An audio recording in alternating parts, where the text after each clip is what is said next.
Om Shanti. Good morning. आज 24 October 2025 प्रातःमुरली Om Shanti. बाप दादा मधुबन। बाप दादा बोलছেন মিঠে মিঠে बच्चे, বাবা এসেছেন তোমাদের ঘরের পথ বলে দিতে। তোমরা আত্ম অভিমানী হয়ে থাকলে এই পথ অতি সহজেই দেখতে পাবে। আজকের মূলের প্রশ্ন, সঙ্গমে এমন কোন নলেজ পেয়ে থাকো যার জন্য সত্যযুগের দেবতাদের মোহজিৎ বলা হয়? উত্তর, সঙ্গমে বাবা তোমাদের অমর কথা শুনিয়ে অমর আত্মা সম্পর্কে নলেজ দিয়েছেন। তো অমর কথা, অমর কাহিনী এই সঙ্গম যুগেই ভগবান এসে শোনান। তাই বলছেন যে সঙ্গমে বাবা তোমাদের অমর কথা শুনিয়ে অমর আত্মা সম্পর্কে নলেজ দিয়েছেন। তোমরা জ্ঞান প্রাপ্ত করেছ। এটা অবিনাশী পূর্ব নির্ধারিত ড্রামা। প্রত্যেক আত্মাই নিজের নিজের পার্ট প্লে করছে। আত্মা এক শরীর ত্যাগ করে অন্য শরীর ধারণ করে। এখানে কান্নাকাটি করার কোনো প্রয়োজন নেই। এই নলেজ প্রাপ্ত করে বলেই সত্যযুগের দেবতাদের মোহজিৎ বলা হয়। ওখানে মৃত্যুর কোনো ব্যাপার নেই। খুশির সাথে পুরানো শরীর ত্যাগ করে নতুন শরীর ধারণ করে। তো যদি কেউ শরীর ছাড়ে তাহলে কান্নাকাটি করার প্রয়োজন আছে? প্রয়োজন নেই, কারণ সে তো এই শরীররূপী বস্ত্র ত্যাগ করেছে, আরেকটা বস্ত্র পরবে। তার তো মৃত্যু হয়নি, তার বিনাশও হয়নি। তাহলে কার জন্য কান্না করছি? জামা কাপড় ছেড়েছে বলে আমরা কান্নাকাটি করছি, অজ্ঞানী ছিলাম তাই। এখন তো জ্ঞান প্রাপ্ত হয়েছে, এখন আর কান্নাকাটি করব না। কেন? কারণ সত্যযুগে সবাই জানে যে পুরানো শরীররূপী বস্ত্র আমি এখন চেঞ্জ করে নতুন বস্ত্র আবার পরব। তাই সেখানে কেউ কান্নাকাটি করে না, শ্রাদ্ধ আদি করে না, ক্রিয়া আদি এসব কিছু করে না। তো পুরনো জামা কাপড় ছাড়লে আবার ক্রিয়া করার কোনো প্রয়োজন থাকে? তো এটাই হলো জ্ঞান এখন আমরা প্রাপ্ত করেছি। তো কেউ শরীর ছাড়লে আমরা কান্নাকাটি করব না। যদি কান্নাকাটি করি তো অজ্ঞানী, যদি কান্নাকাটি না করি তো জানি, যেহেতু ড্রেস চেঞ্জ করছে। এত মৃত্যু হচ্ছে না, আত্মা তো অমর। আজকের মূল্যের প্রথমে গীত বেঁচেছে, নয়নহীনকে পথ দেখাও প্রভু, নয়নহীনকে পথ দেখাও প্রভু। ওম শান্তি। মিষ্টি মিষ্টি রুহানি বাচ্চাদের রুহানি বাবা বলছেন, পথ তো তোমাদের দেখাই, কিন্তু প্রথমে নিজেকে আত্মা নিশ্চিত করে বসো। পথ তো দেখাচ্ছি, কিন্তু যাবে কে এই পথে? আত্মা। তাহলে নিজেকে তো প্রথমে আত্মা মনে করে বসো। দেহি অভিমানী হয়ে বসলে অতি সহজেই পথ দেখতে পাবে। ভক্তিমার্গে অর্ধকল্প ধরে ঠক্কর খেয়েছ। ভক্তিমার্গে অনেক সামগ্রী। বাবা বুঝিয়েছেন অসীম জগতের বাবা একজনই। আমি তোমাদের পথ বলে দিই। দুনিয়ার কেউই জানেই না কোন সে পথ যা বাবা বলে দেন। মুক্তি, জীবন মুক্তি, গতি, সদ্গতির পথ তিনি বলে দেন। মুক্তি বলা হয় শান্তিধামকে। আত্মা শরীর ছাড়া কথা বলতে পারে না। কর্মেন্দ্রিয় দ্বারাই আওয়াজ হয়। মুখ না থাকলে আওয়াজ কোথা থেকে বেরোবে? আত্মা কর্মেন্দ্রিয় পেয়েছে কর্ম করার জন্য। রাবণ রাজ্যে তোমাদের দ্বারা বিকর্ম হয়। এই বিকর্ম ছি ছি কর্ম করিয়ে দেয়। সত্যযুগে রাবণ নেই, সুতরাং সেখানে কর্ম অকর্ম হয়ে যায়। ওখানে 5 বিকার নেই, তাই তাকে স্বর্গ বলা হয়। ভারতবাসীরা স্বর্গবাসী ছিল, এখন তাদের নরকবাসী বলা হয়। তো যেখানে রাবণ থাকবে সেখানে নরক, যেখানে রাবণ থাকবে না সেটা হলো স্বর্গ। তো সত্যযুগ ত্রেতাযুগে রাবণ থাকে না, তাই সেখানে স্বর্গ। তো আমরা ভারতবাসীরা কোথায় ছিলাম? স্বর্গে ছিলাম। এখন আমরা ভারতবাসীরাই কোথায় আছি? নরকে আছি। তো আমরা তখনও ছিলাম, এখনও আছি, কিন্তু অন্যান্যরা তখন ছিল না, এখন আছে। আমরা কোথায় থাকার ইচ্ছা প্রকাশ করব? তো সত্যযুগেই স্বর্গেই থাকার ইচ্ছা আমাদের থাকা উচিত। আর আমরাই সেই সৌভাগ্যবান আত্মা যারা ভগবানের কাছে স্বর্গে যাওয়ার শিক্ষা, স্বর্গে যে চাল চলন, আমাদের আচার আচরণ, সেটা শিখছি কার কাছ থেকে? ভগবানের কাছ থেকে। এখানে তো সেই আচার আচরণ যারা শিখবে, ভগবানের কাছে যারা পড়াশোনা করবে, তারাই স্বর্গে যাওয়ার অধিকারী। তো বিষয় বৈতরণী নদীতে তারা ধাক্কা খেতে থাকে, সবাই একে অপরকে দুঃখ দিতেই থাকে। এখন বাবাকে ডেকে বলে, বাবা এমন জায়গায় নিয়ে চলো যেখানে দুঃখের লেশ পর্যন্ত নেই। ভারত যখন স্বর্গ ছিল, দুঃখের লেশ পর্যন্ত ছিল না। স্বর্গ থেকে নরকে এসেছো, এখন আবার স্বর্গে ফিরে যেতে হবে, এটাই খেলা। বাবা বসে বাচ্চাদের বোঝান, প্রকৃত সৎসঙ্গ এটাই। তোমরা এখানে যে সত্য বাবাকে স্মরণ করো, তিনি উচ্চ থেকে উচ্চতর ভগবান। তিনি হলেন রচয়িতা, ওনার কাছ থেকেই অবিনাশী উত্তরাধিকার প্রাপ্তি হয়। বাবাই বাচ্চাদের উত্তরাধিকার দিয়ে থাকেন। লৌকিক পিতা থাকা সত্ত্বেও স্মরণ করে বলে, হে ভগবান, হে পরমপিতা পরমাত্মা, দয়া করো। হে ঈশ্বর, হে প্রভু, দয়া করো। হে ভগবান, দয়া করো। হে পরমপিতা পরমাত্মা, দয়া করো। লৌকিক পিতা থাকা সত্ত্বেও তাকে কেন স্মরণ করেছি? ভক্তিমার্গে ধাক্কা খেতে খেতে হয়রান হয়ে গেছে, ডেকে বলে, বাবা সুখ শান্তি প্রদান করো। এই উত্তরাধিকার তো বাবাই দিতে পারেন 21 জন্মের জন্য। হিসেব করা উচিত। সত্যযুগে যখন রাজ্য ছিল, তখন অল্প সংখ্যক মানুষ ছিল, এক ধর্ম ছিল, এক রাজত্ব ছিল। তাকেই বলা হয় স্বর্গ সুখধাম। নতুন দুনিয়াকে বলা হয় শতপ্রধান, পুরানো দুনিয়াকে তমপ্রধান বলা হয়। প্রতিটি জিনিস প্রথমে শতপ্রধান থাকে, তারপর শত রজ তমপ্রধান হয়। ছোট বাচ্চাদের শতপ্রধান বলা হয়। ছোট বাচ্চাদের মহাত্মা, মহান আত্মা থেকেও উচ্চ বলা হয়। কারণ কি বলা হয়? ছোট বাচ্চার মধ্যে ভগবান থাকে, কিন্তু সেই বাচ্চা ভগবানের ঘর থেকে আসে, ভগবানের আশীর্বাদ নিয়ে আসে, ভগবানের গুণ নিয়ে আসে।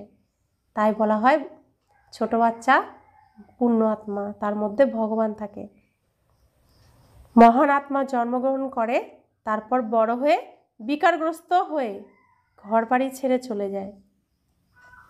ছোট বাচ্চারা তো বিকার কাকে বলে জানেই না, সেজন্য মহান, নির্বিকার, ভগবানের মতো সম্পূর্ণ সরলতায় ভরা থাকে, সেজন্য মহাত্মা থেকেও উচ্চ বলা হয়।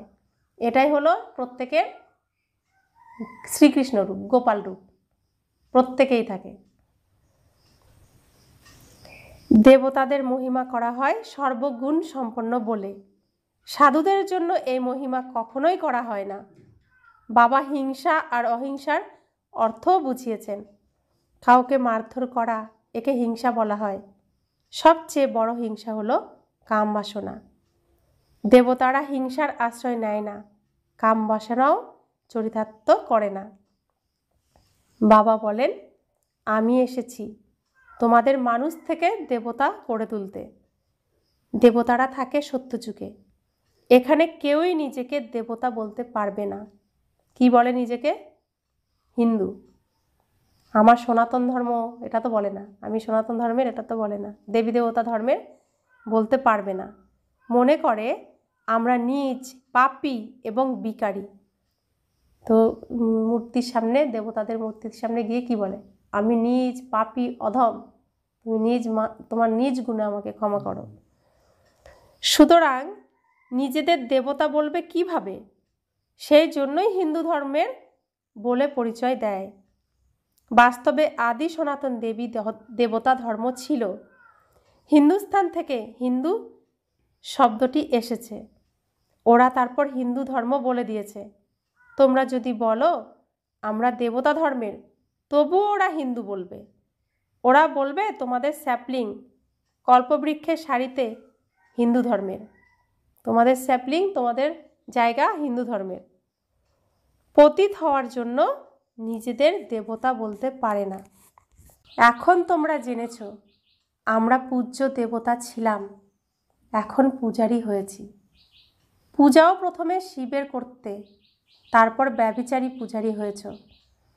একজনই বাবা যার কাছ থেকে উত্তরাধিকার প্রাপ্তি হয়। অনেক রকমের দেবীরা আছে, তাদের কাছ থেকে উত্তরাধিকার প্রাপ্তি হয় না। ব্রহ্মার কাছ থেকেও তোমাদের উত্তরাধিকার প্রাপ্ত হয় না। এক নিরাকার বাবা, দ্বিতীয় সাকার বাবা। সাকারি বাবা থাকতেও হে ভগবান, হে পরমপিতা বলতেই থাকে, লৌকিক বাবাকে এমনভাবে ডাকবে না। সুতরাং উত্তরাধিকার বাবার কাছ থেকেই পাওয়া যায়। লৌকিকে পতি আর পত্নী হাফ পার্টনার, সুতরাং তাদেরও অর্ধেক অংশ পাওয়া উচিত। প্রথমে অর্ধেক অংশ স্ত্রীকে, অবশিষ্ট অংশ বাচ্চাদের দেওয়া উচিত। কিন্তু আজকাল তো বাচ্চাদেরই সম্পূর্ণ সম্পত্তি দিয়ে দেওয়া হয়। কেউ কেউ সন্তানদের প্রতি এত মোহগ্রস্ত হয় যে মনে করে আমার মৃত্যুর পর বাচ্চারাই তার অংশীদার হবে। আজকাল তো বাচ্চারা বাবার মৃত্যুর পর মায়ের কোনো খোঁজ খবর নেয় না। কেউ কেউ আবার মাতৃস্নেহী হয়ে থাকে, আবার কেউ মাতৃদ্রোহীও হয়। বেশিরভাগ মাতৃদ্রোহী হয়, সমস্ত টাকা পয়সা উড়িয়ে দেয়। কিছু দত্তক নেওয়া সন্তানও এমন হয় যারা ভীষণ যন্ত্রণা দেয়। বাচ্চারা বলে, বাবা আমাদের সুখের পথ বলে দাও, যেখানে শান্তি আছে। রাবণ রাজ্যে তো সুখ হতে পারে না। ভক্তিমার্গে তো এটাও বোঝে না যে শিব আর শঙ্কর আলাদা, শুধু মাথা ঠুকতে থাকে, শাস্ত্র পড়তে থাকে। তো বাবা কি বলছেন, আমার তো পা নেই, পুজো কাকে দেবে? আমি কি করে তোমাদের দিয়ে পূজা করাবো? তোমরা তো বিশ্বের মালিক হও, তো বিশ্বের মালিক আর তাদের দিয়ে পূজা করাবো? এ কেমন কথা? বাবা বলছেন, আমার পাও নেই, পূজা করতেও হবে না, আমাকে শুধু মনে রাখো, আমাকে মনে রাখলেই হবে, আর কিছু চাই না। তো যখন শিবের পা নেই, শিবলিঙ্গের তো পা নেই, তখন কি করলো? রাবণের বুদ্ধিতে চলা আমরা মানুষরা কি করলাম? শঙ্করকে বসিয়ে দিলাম। শঙ্করের তো পা আছে, তো শঙ্কর তো হচ্ছে শিবের রচনা, শিব তো নয়। তো তাকে শিব বানিয়ে বসিয়ে তাকে পুজো দেওয়া শুরু করে দিলাম, পা বানিয়েই ছেড়ে দিলাম। কিন্তু ভগবানের তো হাত পা নেই, জন্ম মৃত্যু রহিত, তার দেহ নেই, তার বস্ত্র নেই, কিন্তু আমরা জোর করে বসিয়ে দিলাম বস্ত্র। তো একেই বলছে কি অজ্ঞানী, রাবণ রাজ্যের কুম্ভকর্ণ আমরা। তো বাবা বলছেন, আচ্ছা এসব করে কি পাবে? কিছুই জানে না। তো এই যে শাস্ত্র পড়ছি, মন্দিরে মন্দিরে গিয়ে মাথা ঠুকছি, তো এসব করে কি পাবো? কিছুই জানে না। কিসের আশায়? শান্তি আর সুখের আশায় আমরা করি। সবার শান্তি আর সুখদাতা তো একজনই বাবা। সত্যযুগে সুখের সাথে শান্তিও আছে। ভারতেও সুখ শান্তি ছিল, এখন নেই। সেই জন্যই ভক্তি করতে করতে দরজায় দরজায় ধাক্কা খেতে থাকে। তোমরা এখন জানো শান্তিধাম সুখধামে নিয়ে যান একমাত্র বাবা। বাচ্চারা বলে, বাবা আমরা শুধু তোমাকেই স্মরণ করব, তোমার কাছ থেকেই অবিনাশী উত্তরাধিকার গ্রহণ করব। বাবা বলেন, দেহ সহ দেহের সব সম্বন্ধ ভুলে যেতে হবে, এক বাবাকেই স্মরণ করতে হবে। আত্মাকে এখানেই পবিত্র হতে হবে। স্মরণ না করলে সাজা খেতে হবে, পদভ্রষ্ট হয়ে যাবে। সেই জন্যই বাবা বলেন, স্মরণ করার প্রচেষ্টা করো। বাবা আত্মাদের বোঝান। এমন কোনো সৎসঙ্গ নেই যেখানে বলা হয় রুহানি বাচ্চারা।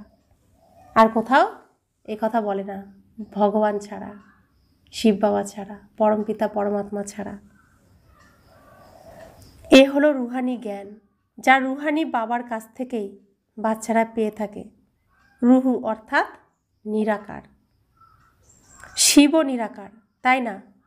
তোমাদের আত্মাও খুব ছোট বিন্দু, তাকে দিব্য দৃষ্টি ছাড়া দেখা যায় না। বাবাই দিব্য দৃষ্টি প্রদান করেন। ভক্তরা বসে হনুমান, গণেশ ইত্যাদি পূজা করে থাকে। ওদের সাক্ষাৎকার কিভাবে হবে? বাবা বলেন, দিব্য দৃষ্টি দাতা একমাত্র আমি। সাক্ষাৎকারের চাবি কার কাছে? বাবার কাছে। সাক্ষাৎকার কাদের দিয়ে করাবে? সাক্ষাৎকার কাদের দিয়ে করাবে? যারা বাবা শ্রীমত মেনে চলে, বাবার বাচ্চা আছে, সে যোগ্য নয়, তবু এখন যে বাচ্চারা আসবে তারা সাক্ষাৎকারের দ্বারাই মুক্ত হবে। তারা তো জ্ঞান বেশি পাবে না, সাক্ষাৎকার করবে, বাবাকে বিশ্বাস করবে, পথ চিনবে, এই পথে চলতে শুরু করবে। তো সাক্ষাৎকার তো কাদের দিয়ে করাবে? তো বাবার যারা এই বাচ্চা নিমিত্ত হয়েছে তাদের দিয়েই করাবে। সে দেখবে সামনে কৃষ্ণ বসে আছে, এসে দেখবে লক্ষ্মী বসে আছে, এসে দেখবে নারায়ণ বসে আছে, এরকম দেখবে। তো তারপরে বিশ্বাস করে যাবে। তো এমন পাঠ এটা যে কেউ পেতে পারে। কে পেতে পারে? যে শ্রীমত মেনে চলবে সে পেতে পারে। তো আমি যদি সেই নিমিত্ত হই, মুক্তিদাতা হই, তাহলে এই সাক্ষাৎকারের আমাকে দিয়েও বাবা করাতে পারেন। তো নিজেকে প্রত্যেকে এমন ভাবতে হবে আর এমনভাবে নিজেকে তৈরি করতে হবে। তো বাবা বলছেন, বাবা বলেন যে অনেক ভক্তি করে তাকে সাক্ষাৎকার আমিই করিয়ে থাকি। তো কে সাক্ষাৎকার করেছে? মীরা সাক্ষাৎকার করেছে, প্রহ্লাদ সাক্ষাৎকার করেছে না, এরকম তারা অনেক বড় ভক্ত, তাই তো তাদের নাম জল করে ভক্তিতে। তো বাবা বলছেন কিন্তু এতে কোনো লাভ হয় না। তো মীরা শ্রীকৃষ্ণের সাক্ষাৎকার করেছে, লাভ কি হয়েছে? মুক্তি তো হয়নি। প্রহ্লাদ সাক্ষাৎকার করেছে, লাভ তো হয়নি কিছু, শুধুমাত্র খুশি অনুভব হয়। পাপ তো তারপরও করে, তারপরও পাপ করে থাকে, কিছুই প্রাপ্তি হয় না। বাবা বলেন পড়াশোনা ছাড়া কিছুই হওয়া যায় না। তো লৌকিকে ছোট শিশুরা কি থাকে? মা বাবার ভক্ত, পরিবারের ভক্ত থাকে, খুব ভক্ত থাকে, অনেক ছড়া কবিতা সব বলতেও পারে, কিন্তু পড়াশোনা না করলে জীবনে কিছু হওয়া যায়? হওয়া যায় না। তো পড়াশোনা শিখতে হয় না? তো এখানেও আমরা দাপর যুগ থেকে এমনই ছোট শিশুর মতো শাস্ত্রের সব কাহিনী এগুলো শুনতাম গল্পের আকারে। তো তার দ্বারা কি হবে? পড়াশোনা করতে হবে না ভগবানের কাছে, তবেই তো পাবো। তো পড়াশোনা ছাড়া কিছুই হওয়া যায় না। দেবতারা সর্বগুণ সম্পন্ন ছিল, দেবতারা সর্বগুণ সম্পন্ন। তোমরাও এমন হয়ে ওঠো, এমন হয়ে ওঠো না। সব কিছুই তো ভক্তিমার্গের সাক্ষাৎকার। প্রকৃতপক্ষেই তোমরা কৃষ্ণের সাথে দোল খাও, স্বর্গে তার সাথেই থাকো। সেও এখন পড়াশোনা করছে, যত শ্রীমতে চলবে ততই উচ্চপদ পাবে। শ্রীমদ ভগবানের গায়নী আছে, শ্রীকৃষ্ণের শ্রীমদ বলা হয় না। পরমপিতা পরমাত্মা শ্রীমদ দ্বারাই শ্রীকৃষ্ণের আত্মা এই পদ প্রাপ্ত করেছে। তোমাদের আত্মাও দেবতা ধর্মে ছিল, অর্থাৎ কৃষ্ণের ঘরানায় ছিল। তো শ্রীকৃষ্ণ তো এখন নেই, আছে কি? এখন কোনো দেবী দেবতা আছে কি? নেই। তাহলে এর পরের সিন দেবী দেবতার সিন। তাহলে হবে কিভাবে? এখন যে আমরা রয়েছি এই জীবনে, এই শরীরে যা করব সেই অনুযায়ী আমাদের জন্ম হবে। তো যাতে আমরা শ্রীকৃষ্ণ রূপে জন্মগ্রহণ করতে পারি, দেবতা রূপে জন্মগ্রহণ করতে পারি, তো সেই সংস্কার যদি এখানে না থাকে তাহলে আমাদের সেই জন্ম হবে না। সেই জন্য ভগবান আসেন আমাদেরকে সেই সংস্কার ভরে দিতে। তা আমরা এখানে দেবী দেবতা সংস্কার ভরছি, তবে আমরা সেই জন্ম পাব। তো বাবা বলছেন কি, আমরা ছিলাম কোন ঘরানার? শ্রীকৃষ্ণের ঘরানার ছিলাম। ভারতবাসীরা তো জানেই না রাধাকৃষ্ণের মধ্যে প্রকৃত সম্পর্ক কি, একে অপরের কে হয়। দুজনেই ভিন্ন ভিন্ন রাজ্যে ছিল। স্বয়ম্বরের পর লক্ষ্মীনারায়ণ হয়। এইসব বিষয়ে বাবাই এসে বোঝান।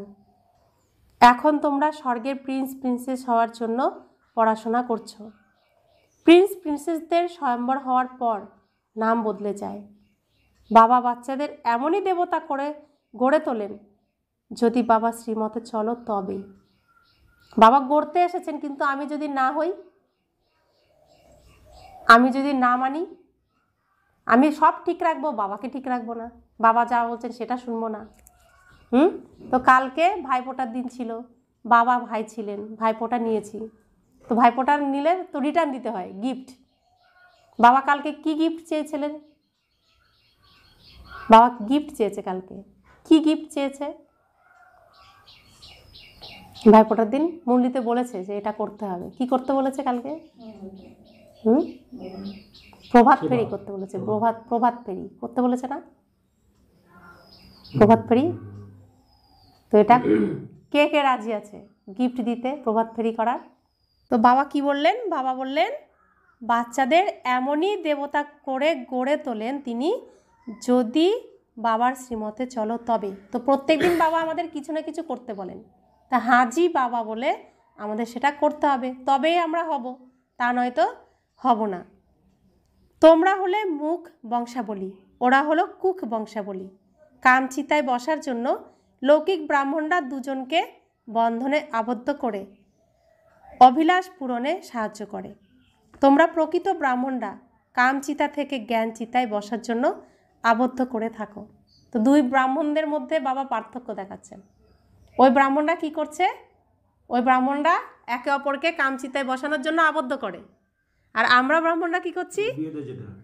আমরা ব্রাহ্মণরা জ্ঞান চিতায় বসিয়ে, কামচিতার থেকে তুলে এনে জ্ঞান চিতায় বসিয়ে তাদের শুদ্ধ বানাচ্ছি। তো দুজনের মধ্যে পার্থক্য কি? আমরা হচ্ছি জ্ঞান প্রাপ্তকারী মুখ বংশাবলী, আর তারা কুক বংশাবলী। তো কত পার্থক্য, রাত দিনের পার্থক্য। ওরা কামচিতায় বসাচ্ছে, আর আমরা কামচিতার থেকে তুলে এনে জ্ঞান চিতায় বসাচ্ছি। ওরা বানাচ্ছে লোহা কয়লা, আমরা বানাচ্ছি সোনা হীরা। তো কত পার্থক্য। সুতরাং সেসব ছাড়তে হয়। বাচ্চারা এখানে কত লড়াই ঝগড়া করে, টাকা পয়সা নষ্ট করে থাকে। দুনিয়া ভীষণ নোংরা হয়ে গেছে। সবচেয়ে নোংরা জিনিস হলো বায়োস্কোপ। বায়োস্কোপকে এখন কি বলে? Cinema, serial. সিনেমা মানে সিনের মা, জানকি দাদি বলতেন।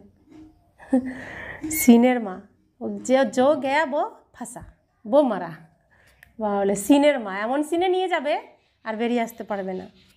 ভালো ভালো বাচ্চারা এই বায়োস্কোপ দেখে খারাপ হয়ে যায়। তো দুনিয়া খারাপ কিসের জন্য হয়েছে? এর দ্বারাই তো হয়েছে। সেজন্য বিকেদের বায়োস্কোপ দেখতে মানা করা হয়। তবে হ্যাঁ, যে মজবুত তাকে বাবা বলেন ওখানে গিয়েও তোমরা সার্ভিস করো।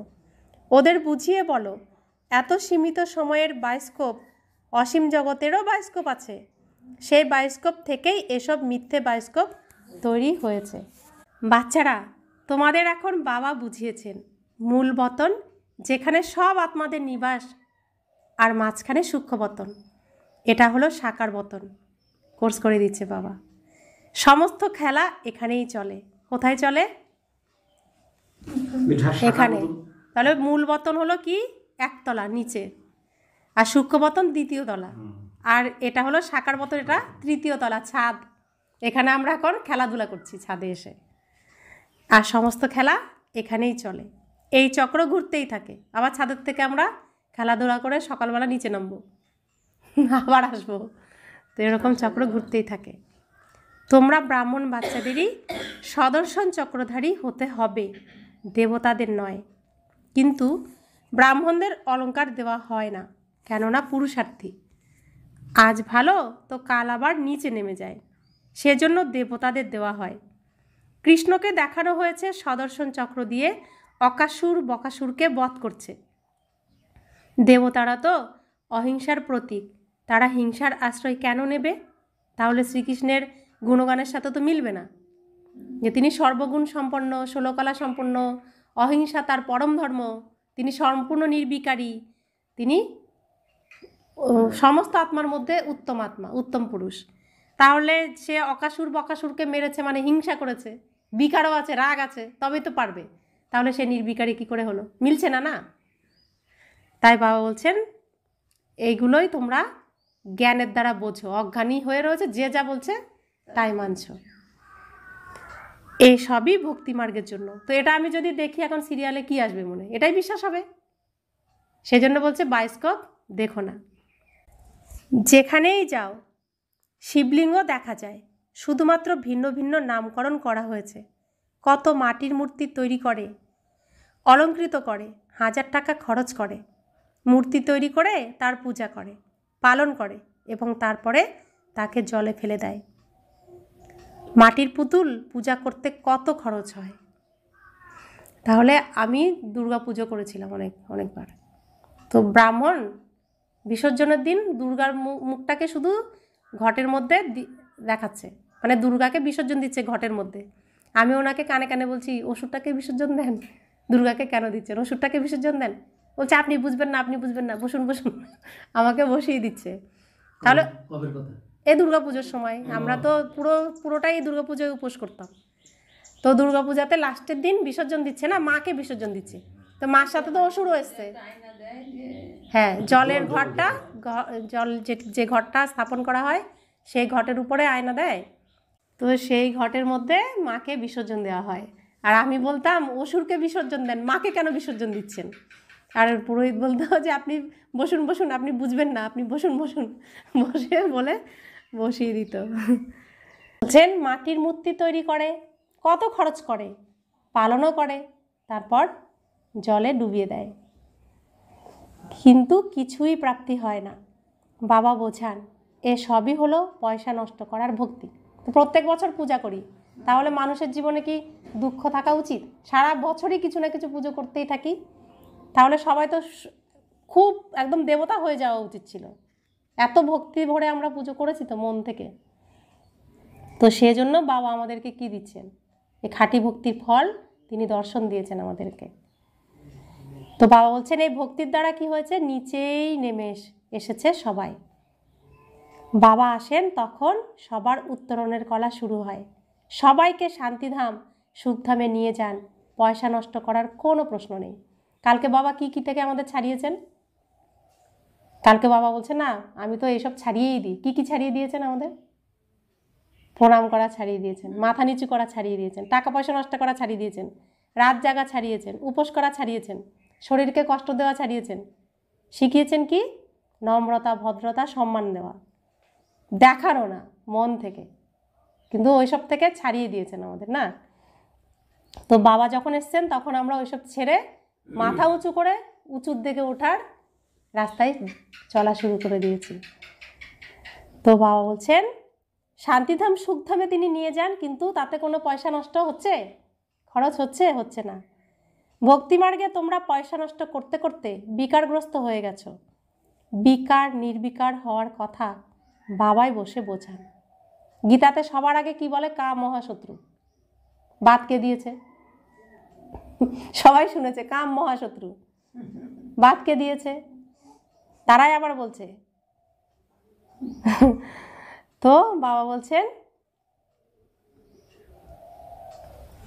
তোমরা এই লক্ষ্মীনারায়ণ বংশে ছিলে না? ছিলাম তো আমরা।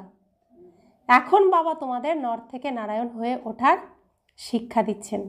আর কে দিয়েছেন এই শিক্ষা? আমরা কত সৎসঙ্গে গেছি, কেউ এই শিক্ষা দিয়েছে যে তোমাদের নির্বিকারী হতে হবে, এই কলিযুগের সমস্ত আচরণ তোমাদের ছাড়তে হবে, তোমরা সত্যযুগের ছিলে, তোমরা কত সুন্দর ছিলে, আমার মতো সুন্দর ছিলে, ঘরে তো তোমরা আমার মতোই সুন্দর থাকো, এখন তোমাদের আবার আমার মতো সুন্দর হতে হবে। কেউ বলেছে এই কথা? এখন বাবা তোমাদের নর থেকে নারায়ণ হয়ে ওঠার শিক্ষা দিচ্ছেন। ভক্তিমার্গে ওরা কত তিজোরির কথা, অমর কথা শোনায়, সব মিথ্যা। তিজোরির কথা তো এটা যে জ্ঞানের দ্বারা আত্মার তৃতীয় নেত্র খুলে যায়।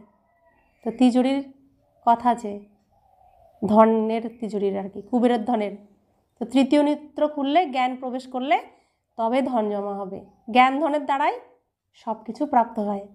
তো এটা কে দিচ্ছেন? বাবা দিচ্ছেন একমাত্র, আর তো কেউ আমাদের বলতেই পারেনি। তো বাবা আমাদের অমর বাবা তোমাদের কথা শোনাচ্ছেন, অমরপুরীর মালিক করে তুলছেন। ওখানে তোমাদের মৃত্যু হয় না, এখানে তো কাল মানুষকে কত ভীত করে তোলে। অকালে মৃত্যু হয়, তো মৃত্যুর ভয় প্রত্যেকেরই থাকে, আর কত ভয় পায় মৃত্যুর। ওখানে ভয় পাওয়ার কান্নাকাটির কোনো প্রয়োজনই নেই। খুশির সাথে পুরানো শরীর ত্যাগ করে নতুন শরীর ধারণ করে। এখানে মানুষ কত কান্নাকাটি করে। এটা হলো কান্নার দুনিয়া। বাবা বলেন এই ড্রামা পূর্ব নির্ধারিত, প্রত্যেকেই নিজের নিজের পার্ট প্লে করছে। দেবতারা হলো মোহজিত। এই দুনিয়াতে অনেক গুরু, তাদের অনেক রকম মত, প্রত্যেকের নিজের নিজের মত। একজন সন্তোষী দেবী যার পূজা করে থাকে, সন্তোষী দেবী তো সত্যযুগে, এখানে কিভাবে হতে পারে? তো বাবা বলছেন দেখো, কালকেও গুরুদের কথা বাবা তুলেছেন, আজকেও তুলছেন। তো গুরুদের অনেক মত, আর সেই মতে আমরা এক একজন এক এক মতে চলে নিজেদের মধ্যেই লড়াই। আমাদের গুরু এই কথা বলেছে, তোমাদের গুরু এরকম, তো আমরা নিজেরা নিজেরা ঝগড়াঝাটি শুরু করে দিয়েছি। তোমার নিয়ম এমন, আমার নিয়ম এমন, এরকম করে করে। কিন্তু সেই গুরুদের তো পা আছে, তাদের সিংহাসনও আছে। আবার কোনো কোনো গুরু তো রূপোর সিংহাসন বানিয়ে বসে থাকে, আর তাদের কত ফলোয়ার্স হয়। শিব বাবার তো পাও নেই, সিংহাসনও নেই, কিছুই নেই, তার ফলোয়ার্সও নেই, তাই না?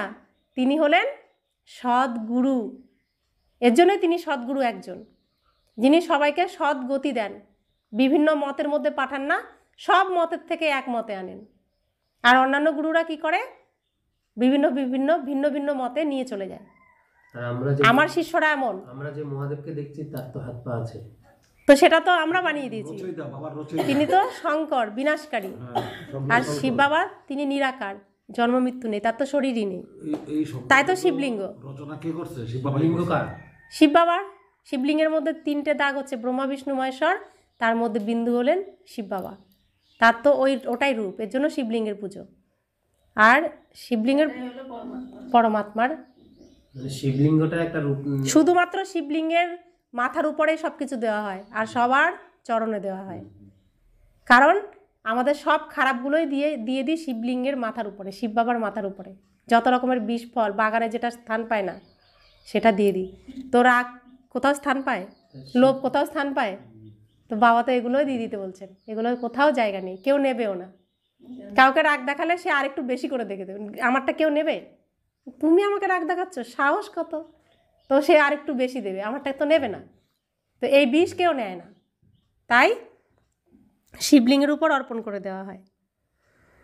তো সেই জন্য বাবা কত সুন্দর করে আমাদের বোঝান যে সন্তোষী দেবী তাকে সত্যযুগে সন্তুষ্ট, এখানে কেউ সন্তুষ্ট না। তো এখানে সন্তোষী দেবী হবে কিভাবে? সত্যযুগে দেবতারা সব সময়ের জন্য সন্তুষ্ট থাকে। এখানে তো কিছু না কিছু প্রত্যাশা থাকে, ওখানে কোনো প্রত্যাশা থাকে না। বাবা সবাইকে সন্তুষ্ট করে দেন। তোমরা পদ্মপতি হয়ে যাও, তো পদ্মপতি হয়ে যায়। কোনো অপ্রাপ্তি থাকে না যে প্রাপ্তির চিন্তা করতে হবে, ওখানে চিন্তা করার প্রয়োজন পড়ে না। বাবা বলেন সবার সদ্গতি দাতা আমি। বাচ্চারা, তোমাদের 21 জন্মের জন্য খুশি দিয়ে থাকি, এমন বাবাকে তো স্মরণ করা উচিত। স্মরণ দ্বারাই তোমাদের পাপ ভস্মীভূত হবে, আর তোমরা শতপ্রধান হয়ে যাবে। এসবই বোঝার বিষয়। অন্যদের যত বেশি করে বোঝাবে ততই প্রজা তৈরি হবে আর উচ্চ পদ পাবে। এসব কোনো সাধু মুনির কথা নয়, ভগবান বসে ব্রহ্মা মুখ দ্বারা শোনাচ্ছেন, তোমরা এখন সন্তুষ্ট দেবী দেবতা হয়ে উঠছ। এটা কোনো সাধারণ কথা নয়, সাধারণ কারোর কাছ থেকেও শুনছি না, স্বয়ং ভগবানের কাছ থেকে শুনছি। শ্রীকৃষ্ণের অন্তিম জন্মের অন্তিম মুখের দ্বারা আমরা সৌভাগ্যবান অর্জুনরা শুনছি, যারা অর্জন করছি। তো শুনতে শুনতে আমরা কি হচ্ছি? দেবী দেবতা হয়ে উঠছি। শ্রীকৃষ্ণের ঘরানার ছিলাম, শ্রীকৃষ্ণের ঘরানায় আছি, শ্রীকৃষ্ণের ঘরানায় থাকবো, সেই জন্য বাবা আমাদের যোগ্য করে তুলছেন। তোমাদের এখন ব্রত রাখা উচিত সব সময়ের জন্য। কি ব্রত? পবিত্র থাকা। কেননা পবিত্র দুনিয়াতে যেতে হলে পতিত হলে চলবে না। বাবা এই ব্রত শিখিয়েছেন। মানুষ তো অনেক রকম ব্রত তৈরি করেছে। তো যে আমরা যে ব্রত রাখি লৌকিকে, সেখানেও প্রথমে কি ধারণ করি? পবিত্রতাকেই তো ধারণ করি। সবার প্রথমে শুদ্ধ আহার, গঙ্গায় স্নান করে পবিত্রতাকেই তো ধারণ করি। তো পতিত থাকি বলেই তো এত কিছু করতে হয়, পবিত্র থাকি, সেখানে অশুদ্ধ খাবার খেয়ে আমরা মন্দিরে ঢুকতে পারি না, যোগ্য নই, তাহলে কতটাই নোংরা, সেই নোংরাটা আমি কেন গ্রহণ করব? বুদ্ধি তো আসে না, আমাদের আসেনি, তাই না? अच्छा, मीठे मीठे सिकिला बच्चों प्रति माता पिता बाप दादा का याद प्यार और गुड मॉर्निंग। रूहानी बाप की रूहानी बच्चों को नमस्ते।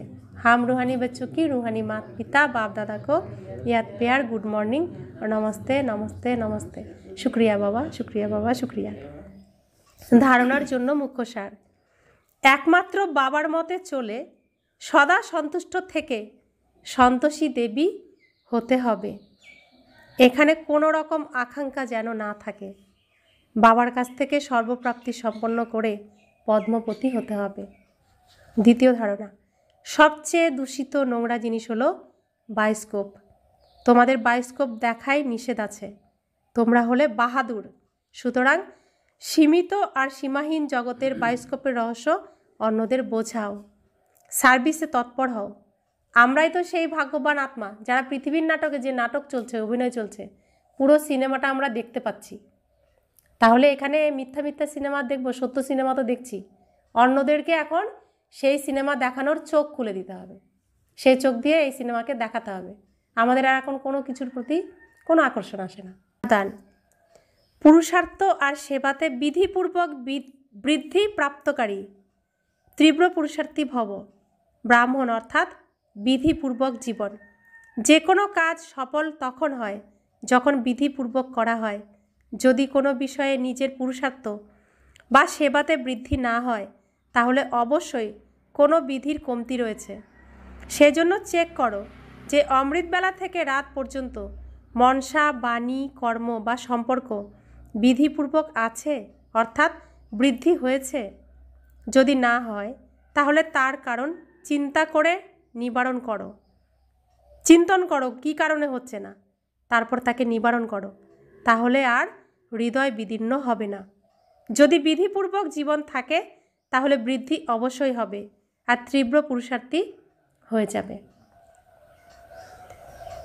স্লোগান, স্বচ্ছতা আর সত্যতাতে সম্পন্ন হওয়াই হলো সত্যিকারের পবিত্রতা। প্রত্যেক কিছুতে আমার সত্য পিতা, আমিও সত্য আত্মা, এই নাটকটাও সত্য, সব কিছুই এখানে সত্য। তো আমি এখানে রাবণের কোনো মিথ্যার আর আশ্রয় নেব না। তো এটাই হলো সত্যিকারের পবিত্রতা। অব্যক্ত ইশারা, স্বয়ং আর সকলের প্রতি মনসার দ্বারা যোগের শক্তির প্রয়োগ করো। যেখানে বাণীর দ্বারা কোনো কার্যসিদ্ধ হয় না তখন বলে থাকো যে একে বাণীর দ্বারা বোঝানো সম্ভব নয়, বলে বলে কিছু হবে না, একে হ্যাঁ বলে এর দ্বারা বলে কিছু হবে না, বলি না আমরা। শুভ ভাবনার দ্বারাই এর পরিবর্তন হবে। যেখানে বাণী কার্যকে সফল করতে পারে না সেখানে সাইলেন্সের শক্তির সাধন, শুভ সংকল্প, শুভ ভাবনা, নয়নের ভাষা দ্বারা দয়া আর স্নেহের অনুভূতি কার্যসিদ্ধি করতে পারে। ওম শান্তি। অর্থাৎ বাণীর ঊর্ধ্বে আমাদের যেতে হবে, সেই সময়ও এসে গেছে। বাণী আর কাজ করবে না, এখন আমাদের মনের ভাবনা কাজ করবে। ওম শান্তি।